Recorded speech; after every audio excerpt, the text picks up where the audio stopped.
Hey, it's Cody, and last December I read 7 books. So why don't you come join me as I review and rank every single one? At number 4, we have. The Martian by Andy Weir, which I already returned to the library.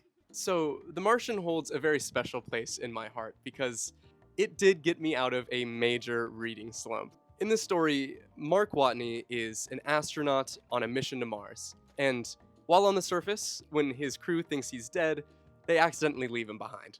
What ensues is a story of Mark Watney trying to survive on Mars while the people back on Earth work to bring him home.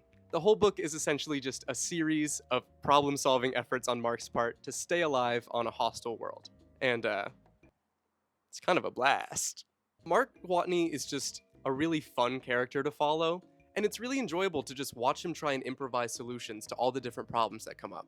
Now, I will say, I think my like for this book is very subjective because this book is very science heavy. A lot of the problems that come up, as well as their solutions, are very rooted in science and physics and chemistry.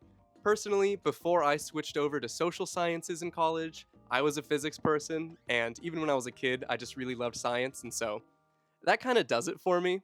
But if that's not really your scene, I'm not sure you'll get the same enjoyment out of it that I did. So, my biggest issue with The Martian is in its depth. What I'm really looking for in a book is the theming and the characters. I want to know what the book is really trying to say. What kind of questions is it asking? What is it really going to leave me with once I'm finished? And more importantly, how are those questions and how are those themes reflected in the actions and the changes of our characters? Martian doesn't really have any of that. There are no themes here. Mark Watney, he's fun. He's a fun guy, but he doesn't really have an arc. The Martian is very much an and then story. Something happens, and then something else happens, and then something else happens.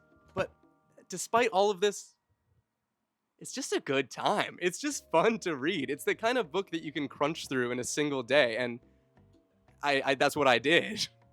I absolutely wholeheartedly recommend this book if anyone's looking to have a fun time with a survival problem solving story, and if you don't mind some science. I give The Martian a 3.75 out of 5.